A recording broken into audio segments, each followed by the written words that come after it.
to analyse in real time the key exchanges between Boris Johnson and Keir Starmer. And we might even get him to do a Lindsay Hoyle impression too. PMQs Unpacked is next. Across the UK, on DAB, online and on your smart speaker. This is Times Radio. It's 12 o'clock. I'm Matt Chorley. This is Times Radio. PMQs Unpacked is next. First, a look at the headlines this lunchtime. The mayor of Ukraine's second largest city, Kharkiv, says it will not surrender to Russian forces as it comes under repeated attack. At least 21 people died in shelling earlier, and another 4 were killed from air and rocket strikes, according to emergency services. Russia claims it has captured the southern city of Kherson, with Ukrainian officials admitting it's surrounded. President Volodymyr Zelensky says he's spoken to Boris Johnson again today, saying he's grateful for continued significant assistance in the Ukrainians' fight. Earlier, US President Joe Biden said if Vladimir Putin does not pay a price, he will cause more chaos. In other news, as we've just been hearing, patients in England will be able to see a GP on Saturdays and on weekday evenings as part of new NHS plans. Every local hub of surgeries, known as primary care networks, will have to provide the service in one of its practices from October. We'll bring you a full news and sport update at 12:30. But now it's time for this. PMQs Unpacked on Times Radio. Unpacking the politics and cutting through the crossfire. Order, order. I call Matt Chorley and Patrick Maguire. Very good afternoon to you. It's Matt Chorley here on Times Radio. You can listen along on Times Radio. You can watch along on the Times Radio YouTube channel. People watching in Taunton. Good morning to Taunton. I'll be there on Friday. Hi from a very wet Oxford, Greece. A gloomy Plymouth, a soggy Plymouth. 2 people in Plymouth. Patrick Maguire, nice to have you with us. It's been an awfully long time. I'm glad to be back, albeit in depressing circumstances. What do we think of the situation of how Keir Starmer can respond to the situation? Well, clearly Keir Starmer's baseline is that he supports the government in resisting Putin's efforts in Ukraine. That is obvious enough, both as a sort of moral question for Labour, but also a strategic political question. The wedge is, what is the government doing too slowly or not doing enough of? I understand from my conversations with people close to Keir Starmer this morning that he's likely to go on the question of oligarchs and sanctions. Why is the government taking quite so long to clobber members of Putin's sort of inner and outer circles, as the EU and Joe Biden have been talking about and indeed doing? But before we get to Keir Starmer and Boris Johnson, let's first of all hear Lindsay Hoyle, the Commons Speaker, making a statement. Finally, I want to welcome to our gallery the Ukraine ambassador. You all right?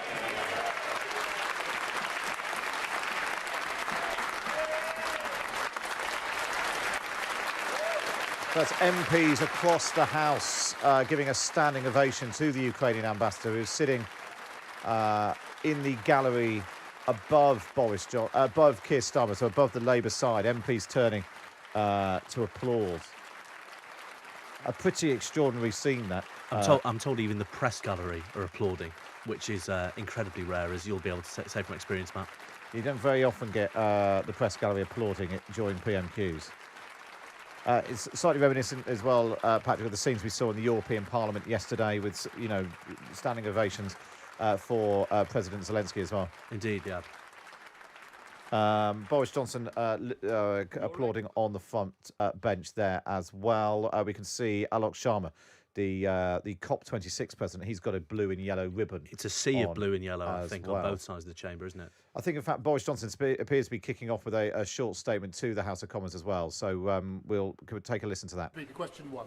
Prime Minister. Mr. Speaker, yesterday I was in Warsaw and Tallinn, reaffirming our commitment to NATO and our solidarity with Ukraine. Putin has gravely miscalculated. In his abhorrent assault on a sovereign nation, he has underestimated the extraordinary fortitude of the Ukrainian people and the unity and resolve of the free world in standing up to his barbarism.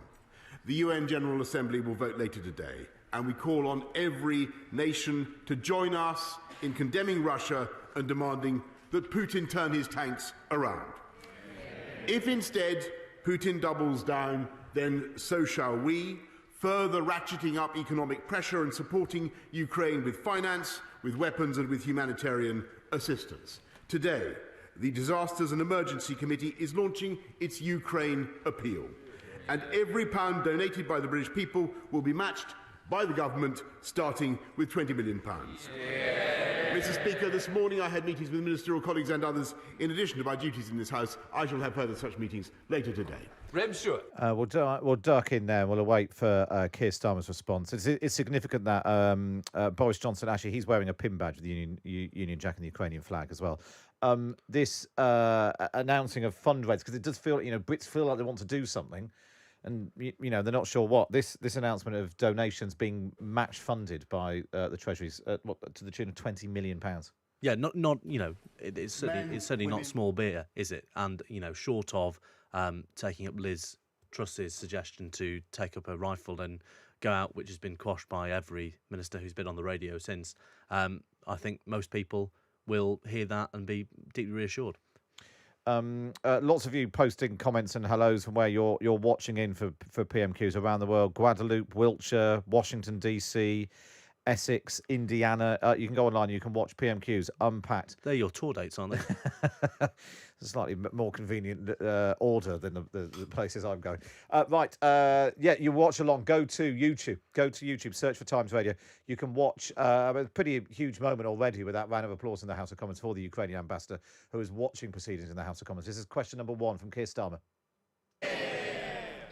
Thank you, Mr. Speaker. I'm very glad the ambassador is here so he can hear me repeat what I've said to him privately on a number of occasions, and that is that this House and this country stand united in our support for the Ukrainian people in the face of Russian aggression. And we're all appalled by the shocking footage that's emerged over the last few days. We must stand up to Putin and those who prop up his regime. Mr. Speaker, Roman Abramovich is the owner of Chelsea Football Club and various other high-value assets in the United Kingdom. He's a person of interest to the Home Office because of his links to the Russian state and his public association with corrupt activity and practices. Last week, the Prime Minister said that Abramovich is facing sanctions. He later corrected the record to say that he isn't. Well, why on earth isn't he? Mr. Speaker, it's not appropriate for me to comment on individual cases at this stage, but what I can say, and I stand, Mr. Speaker, by what I've said in the House and what we've put on the record. But be in no doubt that the actions that we've already taken, that this House has already taken, are having an effect in Moscow, and by exposing the ownership of properties of companies in the way that we are, by sanctioning 275 individuals, already a further 100 last week, the impact is being felt. And what we will publish in addition, Mr. Speaker, is a full list of all those associated with the Putin regime. Of course, we have already announced sanctions on Putin and Lavrov themselves. I can tell the House that they will have heard what the President of the United States had to say last night. The vice is tightening on the Putin regime, and it will continue to tighten. Keir Starmer. We'll jump in there as we always do, Patrick Maguire. Basically, Boris Johnson made a mess of the Roman Abramovich situation last week, and now he's clearly learned his lesson. Yes. I think everybody was quite surprised last week when he said, apropos of nothing, basically nothing, that Roman Abramovich had been sanctioned. And if you compare how forthcoming he was with that information, duff or not, with how little the government is saying for whatever reason, Liz Truss said the other day that it was all because of the legal threats and they didn't want to announce sanctions until such point they could be sure they weren't going to be held up by very expensive city lawyers. Clearly, Boris Johnson doesn't want to say something that he may later regret, as he clearly did with Roman Abramovich. But again, Keir Starmer asked a good question. If at some point, clearly, the government did conclude, the last Conservative government did conclude, when it withheld Roman Abramovich's visa, that there was something worth investigating, Why haven't the government been more forthcoming, especially as you're reading this morning's Times, as Roman Abramovich puts Chelsea up for sale and flogs his houses? Yeah, and it's interesting, actually. Chris Bryant, who I think chairs the all-party parliamentary group on Russia, he said in Parliament yesterday that Roman Abramovich was selling his homes in the capital, with Chelsea declining the opportunity to deny it's now also on the market. I think there was another billionaire said he and 3 others have been offered to buy Chelsea. Chris Bryant's call for Abramovich to condemn Russia's invasion or face having his UK assets seized, having questioned whether the 55-year-old billionaire should be allowed to remain Chelsea's owner. Interestingly, Chris Bryant is on the order paper later on to join PMQs as well, so we'll see what he's got to say then. But let's go back there now. Question 2 from Keir Starmer. I hear what the Prime Minister says and the way in which he puts it, and I hope that may mean we'll see some action in the near future. Last week, Putin summoned to the Kremlin the cronies who prop up his regime. They dipped their hands in the blood of Putin's war. Among them was Igor Shuvalov, Putin's former Deputy Prime Minister. Shuvalov owns 2 flats, not 5 minutes' walk from this house. They're worth over £11 million. He is on the EU sanctions list, but he's not on the UK sanctions list. When will the Prime Minister sort this out? Mr. Speaker, I think the House should be proud of what we have done already, and I can tell him that there is more to be done, and thanks to the powers that this House and this government has taken, we can sanction any individual, any company connected with the Putin regime. And this government was amongst the first in Europe to ban Aeroflot, Mr. Speaker, from our skies. This government led the way last week in banning the use of SWIFT, Mr. Speaker. And if he talked to any of our European partners, he would understand the leading role the UK has already played and the impact that those sanctions are already having in Moscow. And as I've told him, the squeeze is growing and it will continue to grow on the Putin regime. It feels like we might have a series of questions from Keir Starmer where he asks specifics about individuals, which Boris Johnson has said he can't comment on, not least because, given his mess he got into last week, if he were to do that, then he potentially opens up legal problems. But there is a genuine question, isn't there? Why Britain has been behind the EU and the US when it comes to sanctioning some people? Yes, yeah, and regardless of whether Boris Johnson can or can't comment, well, given that he's speaking under parliamentary privilege, he can say whatever the hell he likes about whoever. But regardless whether for operational reasons or not, Boris Johnson doesn't want to, shoot his mouth off. The underlying point, as you say, is a very valid one, and Keir Starmer isn't alone. In this respect, it's quite canny politics. Plenty of Tory MPs have been calling for action on this for months, long before Vladimir Putin invaded Ukraine.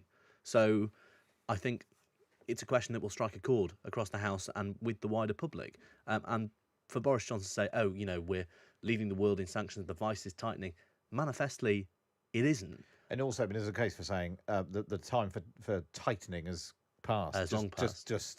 Why is it not the full hit right now? Just one other political development in the last few minutes. We've been reporting all morning that the International Paralympic Committee has said that Russian and Belarusian athletes will be able to take part in the Paralympics, but as neutrals. In the last few minutes, Nadine Dorries, the Secretary of State for Digital, Culture, Media and Sport, has said, "I'm extremely disappointed in the IPC. This is the wrong decision, and I call on them to urgently reconsider. They must join the rest of the world in condemning this barbaric invasion by banning Russian and Belarusian athletes from competing." Nadine Dorries goes on, "We will consider the full range of options in protest of this decision in consultation with UK Sport and the British Paralympic Association." She's also going to be meeting international counterparts this week to discuss how we can respond collectively. So Nadine Dorries condemning the International Paralympic Committee for not expelling Russian and Belarusian athletes from the Paralympic Games, which are due to get underway this week. It's possible that may come up during PMQs. Let's go back. I think it's question number 3 from Keir Starmer. Keir Starmer. Mr. Speaker, I support the measures that have been taken so far. The ownership of Shuvalov's flats is registered under Sova Real Estate, which is actually owned by Shuvalov and his wife. We only know which oligarch lurks beneath that shell company because of the information obtained and disclosed by Alexei Navalny. Navalny, of course, was poisoned by the Russian state, and he now sits in a Putin jail. Transparency is essential to rooting out corruption. It should be built into our law, but it's not. And I'm ashamed that we only know about Shuvalov's Westminster flats because a dissident risked his life. Is the Prime Minister? Mr. Speaker, I repeat that the UK, of course, is doing everything that we can to expose ill-gotten Russian loot. And this has been something that we've been working on for a long time. That we actually were the first to impose sanctions on those who who are guilty for the poisoning of Alexei Navalny that he mentions. But what we are bringing forward now is the exposure of the ownership of properties in London and across the whole of the UK in a way that has not been possible before, and that I believe will continue to tighten the noose around Putin's regime. But be in no doubt, it was the UK, Mr. Speaker, that led the way on putting sanctions on the Russian central bank, on putting sanctions on Russian banks altogether, and I'm afraid that we're still out in advance of several of our friends and partners. We want them to go further. I believe that they will, and we will continue to put pressure, Mr. Speaker, ineluctable pressure on the Putin regime. Keir Starmer. It's interesting. Somebody's posted a comment on the YouTube channel. You can go online to Times, watch along PMQs Unpacked on the Times Radio YouTube channel. Someone has said, I've lost it now. Oh, yeah, here we are. Chris says, how can what have we done been an answer to what are you going to do? There's this sort of, the conversation is slightly happening in parallel, isn't it? Keir Starmer is saying, why aren't you doing this? And Boris Johnson just says what he has done. Yes, I mean, you know, it's a common Boris Johnson tactic, isn't it? You can transpose the basic sort of rhetorical exchange here to anything they were saying on COVID, right? You know, it's a classic Boris Johnson to point at his achievements rather than engage with the substantive criticism of what he ought to be doing. He still hasn't answered the question, and indeed is now saying something that is sort of manifestly untrue when you compare what the EU announced yesterday, plenty of UK-based oligarchs on this list, and the very aggressive language we heard from Joe Biden in Congress yesterday. For Boris Johnson to talk about being ahead of the rest of the West doesn't really cut it anymore, does it? And it's such a Boris Johnson thing to do, to want to say that we are the best rather than just getting on with it. It was interesting as well, Keir Starmer citing Alexei Navalny, of course, the jailed Kremlin critic. This morning he's been posting on Twitter urging Russians to stage daily protests against Vladimir Putin's invasion of Ukraine. Writing on Twitter, I cannot, will not, and will not be silent, watching how the pseudo-historical nonsense about the events of 100 years ago became an excuse for Russians to kill Ukrainians and those defending themselves to kill Russians. Putin is not Russia. We cannot wait any longer. Wherever you are, in Russia, Belarus, or on the other side of the planet, go to the main square of your city every weekday and at 2 p.m. on weekends and holidays. So that's Alexei Navalny posting on Twitter this morning. Keir Starmer raising him in question number 3. Let's go back to the House of Commons now. PMQs Unpacked. This is question number 4. Thank you, Mr. Speaker. The Prime Minister refers to the long overdue economic crime bill, which, to be clear, we support and will vote through on Monday with speed. The key plank to that bill is a register of who truly owns property in the United Kingdom. But it doesn't come into force for existing owners like Shuvalov until 18 months after the bill passes. At best, that's autumn 2023. Far too long for the Ukrainian people. Why are we giving Putin's cronies 18 months to quietly launder their money out of the UK property market and into another safe haven? Mr. Speaker, the impact of what the UK is doing, and the impact of the, and I think the whole House should be proud of what we have done, because we have led the way on this. We led the way on SWIFT, we led the way on Aeroflot, we led the way on freezing the assets of banks, and if you ask about the speed of results, Mr. Speaker. I can tell him that on Thursday, the Russian stock market fell by $250 billion worth of assets that were wiped off. The ruble fell by about 40%. We're now in the third day, Mr. Speaker, in which the Russian stock market has not been able to open. That is thanks to the package of global sanctions, or Western sanctions, that the UK has led in enforcing on the Putin regime. And he should acknowledge that. Stop. Well, I think Keir Starmer has acknowledged that, hasn't he? He's just saying it's not enough. Yes, and it'll be interesting to see where he goes with his fourth and fifth and sixth questions. Whether he is willing, and I think he is, because this is the golden thread that ties it all together. In terms of Labour's broader electoral message, it's the why. You know, we're talking about the what now, i.e. Boris Johnson's laggardly action on sanctions. Keir Starmer will now say the why at some point, which is that's because, you know, your economic model requires the city to be butler to any of the world's despots or oligarchs, and because your party is up to its eyeballs in what we might, broadly call Russian money, in scare quotes. And I suppose so far it's been Keir Starmer who's taking the sort of consensual line, and Boris Johnson was a hint there of some politics coming into it. Let's go back then. This is then question number 5 from Keir Starmer. I have acknowledged it, and I do again. What I'm offering is support to speed this up. On Monday, the Prime Minister knows he has the House with him when this economic crime bill goes through. We could do this on Monday at speed, and I think the whole House would welcome that. So it's an invitation to work together, Prime Minister. The Business Department published a white paper this week. It rightly sets out that the UK's companies register is being exploited to further the interests of the UK's enemies to help them move stolen money into the West. But the same department, on the very same day, published an economic crime bill which did nothing to address this, leaving Companies House untouched and still exploited. So will the Prime Minister work with us to amend the bill on Monday to include the most basic reforms like identity checks for directors? As I've said, Mr. Speaker, we are bringing forward at an accelerated pace measures to whip aside the veil of anonymity of those who own assets in this country and those who own property in this country. And furthermore, Mr. Speaker, we are going to be publishing a list of all those, Mr. Speaker, who have assets that are related to the Putin regime. I'm delighted by the support that the Right Honourable Gentleman is offering. If we can work together to make sure that we strengthen and accelerate the package, then all the better. Keir Starmer. Again, I'm not sure that was totally an answer, so we should have explained it before. This economic crime bill, all sides are basically planning to rush through Parliament. In a single day, I think, on Monday. But clearly, Keir Starmer wants to toughen it up. Well, for Tory MPs, this conversation is happening in the wrong tense. Tory MPs have been agitating for this piece of legislation to be introduced again for months and months and months and months. Before the invasion, you had people like Tom Tugendhat, chair of the Foreign Affairs Select Committee, saying, where is this? It's been in the works for over a year.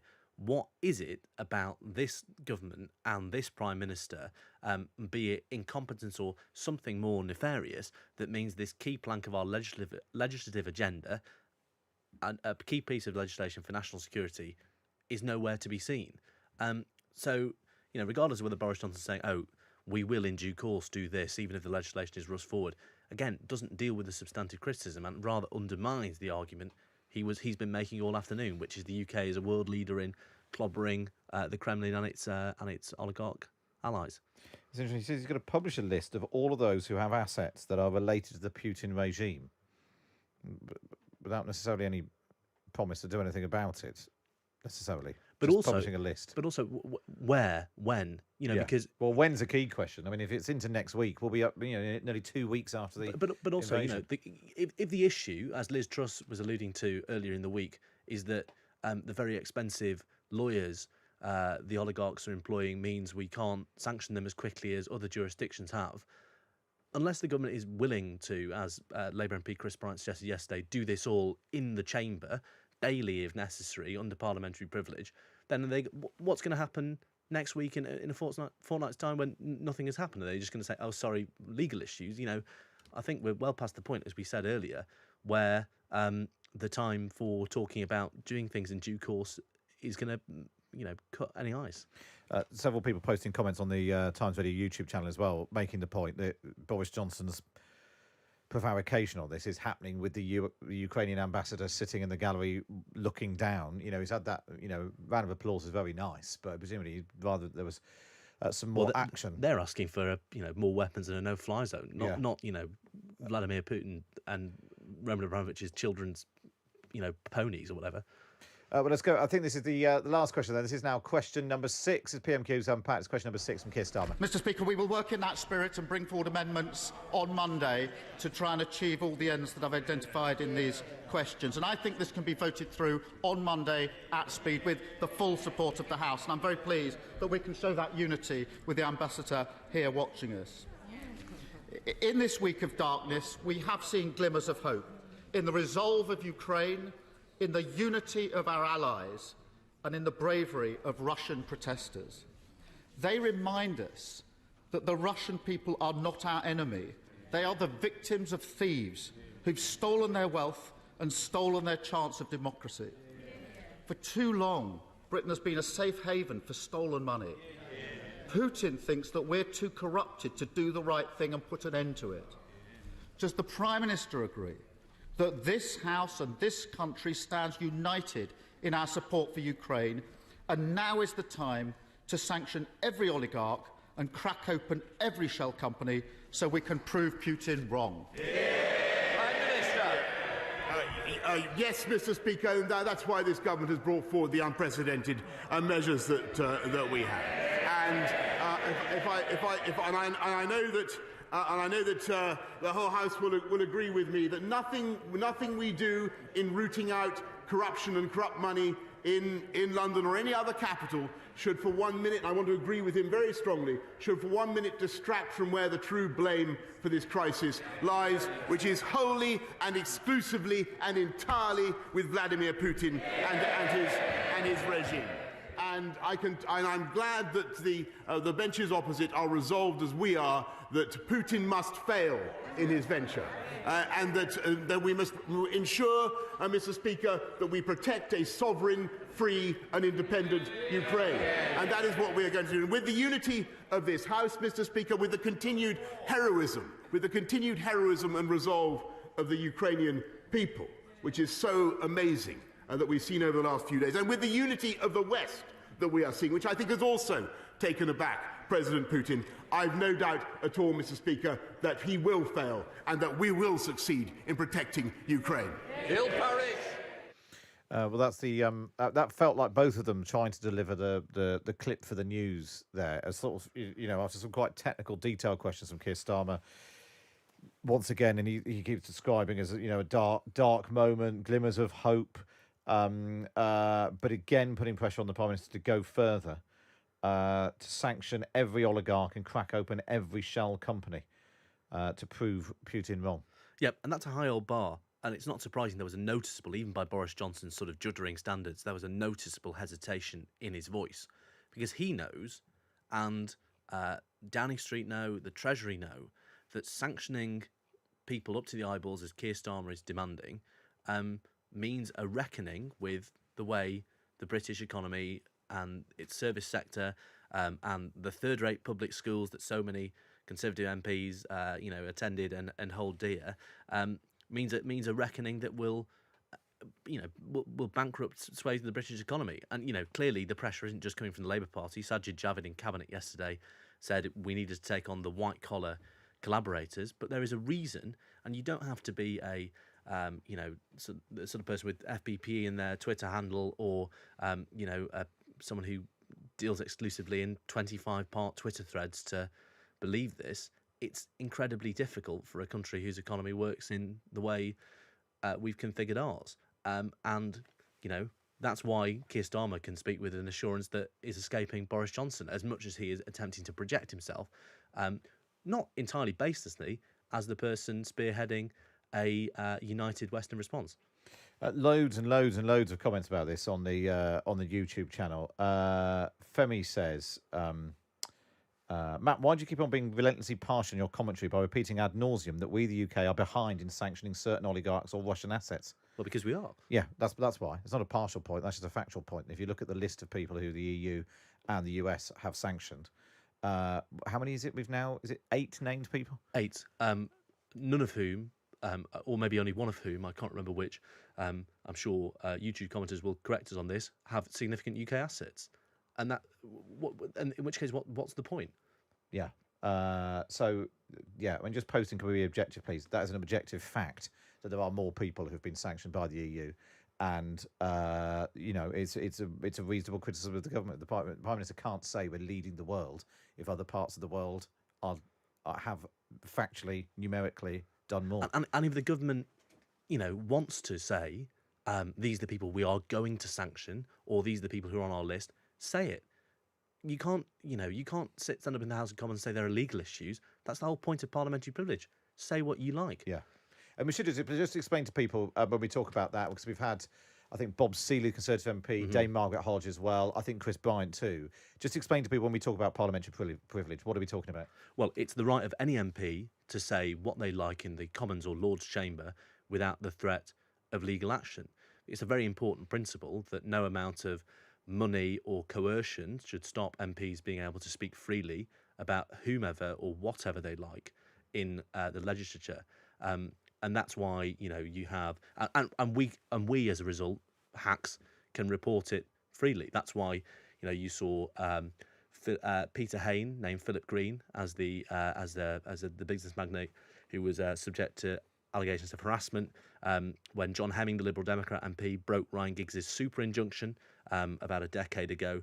Really important principle, and it's never been as politically charged and useful for the government, or indeed enterprising MPs like Chris Bryant and Bob Seeley, as it has been now.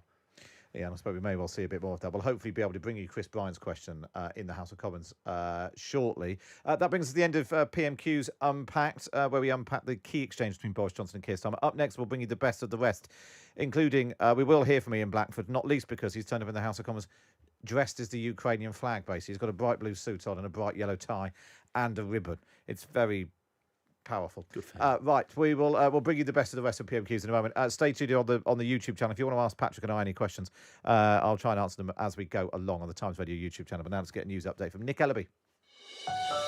Across the UK, on DAB, online and on your smart speaker. This is Times Radio. Matt, thank you. Good afternoon. Boris Johnson's told the House of Commons Russian President Vladimir Putin has underestimated the fortitude of the Ukrainian people and the unity of the free world in standing up to his barbarism. With the Russian invasion in its 7th day, the PM promised if Russian tanks weren't turned around, the UK would ratchet up economic pressure and give further military, humanitarian and economic assistance to Ukraine. Today, the Disasters and Emergency Committee is launching its Ukraine appeal. And every pound donated by the British people will be matched by the government, starting with £20 million. The Ukrainian ambassador to the UK, Vadim Pristaika, received a 50-second standing ovation in the House of Commons prior to the Prime Minister's questions. Labour leader Keir Starmer asked if there was any update on whether the Russian owner of Chelsea football club Roman Abramovich would be facing sanctions. The PM refused to talk about any individuals, but said sanctions on Russian individuals and businesses are being felt, and promised to publish a full list of those associated with President Putin's regime. Meanwhile, Ukraine's second-largest city of Kharkiv is being repeatedly struck by missiles. Moscow claims it's captured the southern city of Kherson, but senior officials in Ukraine insist this isn't true. It's thought the city is completely surrounded by Russian forces, though. We might be forced to fork out even more cash to fill up our vehicles after oil prices jumped by $10 a barrel yesterday. The RAC says the average cost of petrol is in danger of spiralling out of control. The best of the weather across northern Scotland, elsewhere largely cloudy with outbreaks of rain spreading north. Some eastern areas of England may remain mostly dry. And with the sport, here's Ben Fletcher. Russian and Belarusian athletes will be allowed to compete at the Paralympic Winter Games, but as neutrals under the Paralympic flag. The IOC says they won't be included in the medal table. The Games get underway in Beijing on Friday. It comes as Russian F1 driver Nikita Mazepin has been barred from competing at the British Grand Prix. Motorsport UK says it will refuse to recognise licences of competitors from the Russian Federation until further notice. Formula One's governing body, the FIA, FIA had said he could compete for Haas this season as a neutral. It comes as world champion Max Verstappen has agreed a new multi-year contract with Red Bull. It means he'll become one of the highest paid drivers in the sport, earning just over £40 million a year. It's reported that Roman Abramovich will consider offers for the sale of Chelsea. Abramovich is hastily selling his UK properties as the government considers sanctions against him following Russia's invasion of Ukraine. Billionaire Hans-Jörg Wyss told a Swiss newspaper he's one of 4 people to have been offered the chance to buy the club, which could cost upwards of £2 billion. Abramovich has already passed over stewardship of Chelsea to the club's foundation board. Former Spurs striker Clive Allen has told TalkSport the Tottenham players are as much to blame as Antonio Conte is. They looked flat last night. They didn't have an intensity in which they showed, certainly against Manchester City. One of the best performances I've seen from the team for years. Tottenham suffered a shock FA Cup exit at Middlesbrough. They lost 1-0 after extra time. Conte refused to be drawn on his future as manager after the match. Derby's administrators say they hope to name the preferred bidder for the club shortly. The EFL has requested an urgent update on the club's future following last week's deadline for offers. The TalkSport network brings you an FA Cup 5th round commentary double this evening on TalkSport 2. You can hear Liverpool take on Norwich. Kick-off is at 8:15 on TalkSport. It's Luton versus Chelsea. That game gets underway at 7:15. This is Times Radio. It could be a first-timer or a long-timer or a once-in-a-whiler. It could be a little or a lot. It could be the ticket under your fridge magnet. It could be someone with your first name and last and middle. It could be you. This Saturday's £20 million Lotto jackpot must be won. Or thousands of you will win a share of the jackpot. Play on app, online and in-store. Lotto from the National Lottery. Your numbers make amazing happen. Account terms, rules and procedures apply. Players must be 18 or over. Across the UK, on DAB digital radio, on the free Times Radio app, and via your smart speaker. Matt Chorley on Times Radio. Very good afternoon to you. We've done PMQs Unpacked. Boris Johnson and Keir Starmer clashing over the extent of Britain's sanctions against Russian oligarchs. Now let's hear from the leader of the SNP in Westminster. This I think, was the second question from Ian Blackford. Thank the Prime Minister for that answer, and let's work together across this House to make sure that Putin is prosecuted, that he is held to account. Mr Speaker, just as we seek to punish and prosecute Putin for his crimes, we need to help the Ukrainian people right now. Hundreds of thousands of Ukrainians are fleeing the horrors of this war, and they desperately need refuge and sanctuary. The UN estimates that well over 500,000 Ukrainian refugees need urgent help, most of them women and children. This is a moment for Europe to stand united in the face of Putin's war. The European Union have acted and waived all visa requirements for Ukrainian refugees. The UK government stands alone in our continent in so far refusing to do the same. Nicola Sturgeon, Scotland's First Minister, has made clear our country stands ready to open our borders and our hearts to the people of the Ukraine, but the UK government must bring down the barriers. Will the Prime Minister join with our European partners and waive all visa requirements for the people of Ukraine who are fleeing war? Mr Speaker, the EU already, because of its Schengen border-free zone, has its own arrangements with Ukraine. They've differed for a long time from those of the UK. But what we do have is a plan, Mr Speaker, to be as generous as we possibly can to the people of Ukraine, and the numbers that will come just under our family reunion scheme could be in the hundreds of thousands, to say nothing of the special new path that we're opening up for those coming, the humanitarian path, Mr Speaker, that is also uncapped. And I think that's the right thing to do. What we won't do, Mr Speaker, is simply abandon all checks. We don't think that that is sensible, particularly in view of the security concerns, the reasonable security concerns about people coming from that theatre of war. James Daly. It's interesting that Boris Johnson's clearly not giving any ground on this question of making it easier for Ukrainians to come to the UK. Well, firstly, let me just say the question I expected from Ian Blackford, given he's dressed like a Thomas Cook airline steward, was chicken or beef. But anyway, to engage more seriously with the point... We should explain, because he's got a bright blue suit on, a blue shirt and a yellow tie. And a very loud yellow tie. A very loud yellow tie, which does look like he's sort of a member of maybe the Ukrainian Olympic team or something. Well, look, good on Ian Blackford for showing his solidarity. But anyway, yeah, the government aren't budging on this. It's really interesting the line they're now taking, which is, actually the Ukrainians wouldn't want us to take an unlimited number of refugees because clearly there will be a job of work to do in rebuilding the country if and when this ends and there is a Ukraine to return to. Whether that is the view of the Ukrainian government is another question. I did hear the Deputy Defence Minister on Times Radio this morning sort of sounding slightly baffled by that roundabout argument and saying, look, any country that can take refugees should take as many as quickly as they can. And many Tory MPs are of the same view.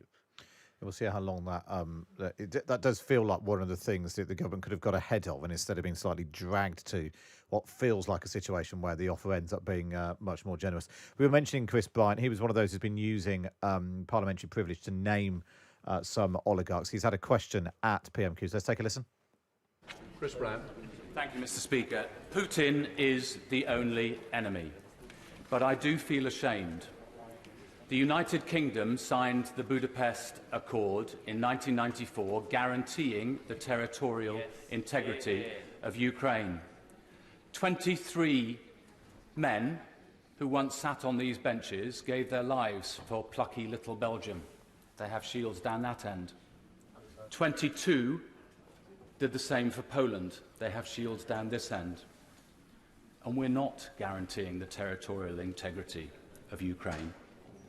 We're not even, I don't want war, nobody wants war, but we're not even sanctioning Sergei Shoigu, the Russian defense minister, yet, nor Igor Osipov, the commander of the Black Sea Fleet, or Uzmanov, Sechin, Peskov, Abramovich, Roldugin, or the members of the Russian Duma who voted for this war.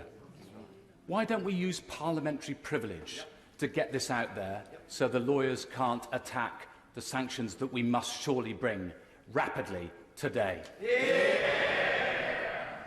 Mr. Speaker, I hear him, and I know that the whole House will understand his feelings and his frustration that no country in the West is going directly to the support of the Ukrainians with direct military assistance, and that is a reality that we simply have to accept, because the consequences of a direct confrontation between the UK and Russia would be, I think, and indeed other Western countries and Russia, would not be easy to control. And if I can repeat the point I made earlier, I think they would play directly into Putin's narrative. That this is about, he says it's about him versus the West, he says it's about him versus NATO, we say it's about him versus the Ukrainian people, Mr. Speaker, and that is, I'm afraid, the difference. And as for what he says about shame, actually, I'm proud of what the UK has been able to do so far. I'm proud that we've given a lead, not just on sanctions, Mr. Speaker, where we insisted on the toughest measures, including for SWIFT, which had a dramatic effect, but also we were in the lead, Mr. Speaker, in all European countries in offering military assistance to Ukraine, and we will continue to do so. I know that he would like to go further. If I understand him correctly, he would like to go further, but I can tell the House that we are going to continue to go further, not just with military assistance, but also by tightening the vice on the Putin regime. Chris Bryant didn't seem very impressed with that response. We should explain, Chris Bryant talking about shields around the top edge of the Commons chamber.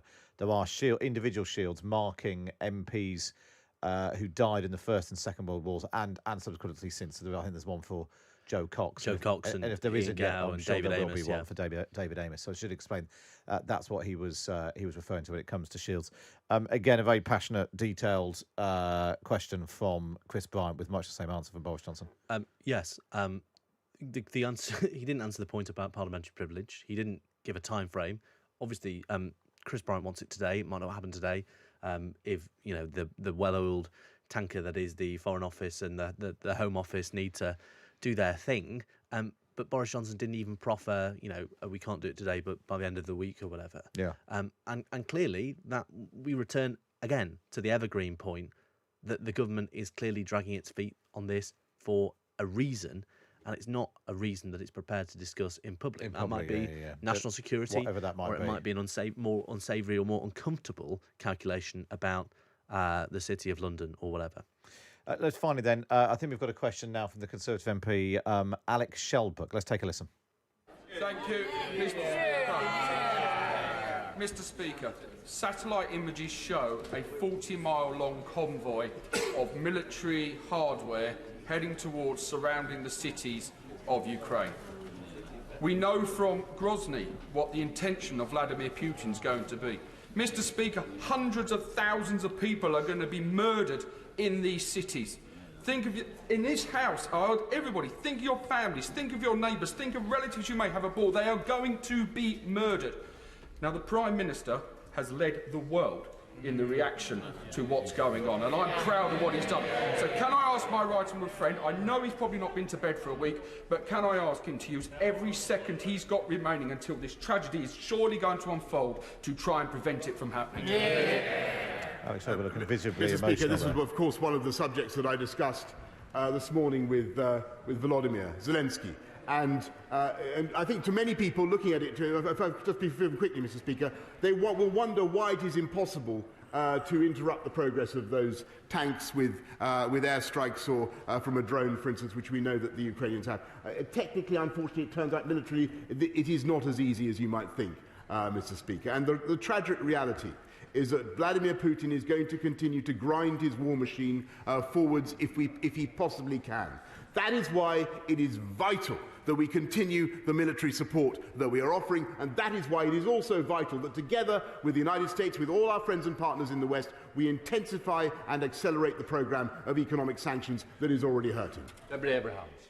Well, let's leave it there. A passionate question from Alex Shelbrook, sort of rounding off our coverage of PMQs. Patrick Maguire. And it's interesting. He's talking about leading the world, and he's talking about the Prime Minister needing to do everything he can to prevent as the Prime Minister called it yesterday, the Groznification, referring to the bombardment of the capital of Chechnya in the early noughties by the Putin regime. The interesting question is what exactly does he mean by that? Because we know there is a small but significant body of opinion on the Tory backbenches that wants him to impose a no-fly zone, which the government is refusing to do for very understandable reasons, for reasons that most people would agree with. But as Putin escalates, as we see Kiev bombarded, as other cities in the Ukraine have been, are more and more Tory MPs going to, one, make that argument that Alex Shelbrook has so emotively and movingly just there, and ask for what the government think is unthinkable, a no-fly zone? It's an interesting one to keep an eye on. That brings us to the end of Prime Minister's questions. In the interest of balance, I should point out that Theresa May is also dressed as the Ukrainian flag. She's got a bright blue suit on and a yellow top. There's an awful lot of blue and yellow. As was Alex Shelbrook, in a similarly natty waistcoat. There's a lot of that around. Everyone's showing their solidarity, including that extraordinary round of applause at the start of PMQs as MPs stood to applaud Vadim Pristaiko, the Ukrainian ambassador to the UK, was sitting in the gallery looking down on the House of Commons chamber today for Prime Minister's questions. Right, you'll be able to listen back to that on the Times Red Box podcast, where you get your podcast from. You'll also be able to hear Alice Thompson and Robert Crampton as ever. But thanks very much for listening along and indeed watching along on YouTube too. Right, up next, we'll have a slight change of pace. We're going to look at what apparently they've worked out what Stonehenge is for. We'll do that next. Life and Times on Times Radio. Join Mariella Frostrup as she delves into the fascinating lives of remarkable people no longer with us, like inspirational Holocaust survivor Eddie Jaku. Together we are strong, Mariella. Alone we are nothing. If you have a friend, be a good friend, because friendship is priceless. Exploring their legacy and the lessons learned from a life well lived.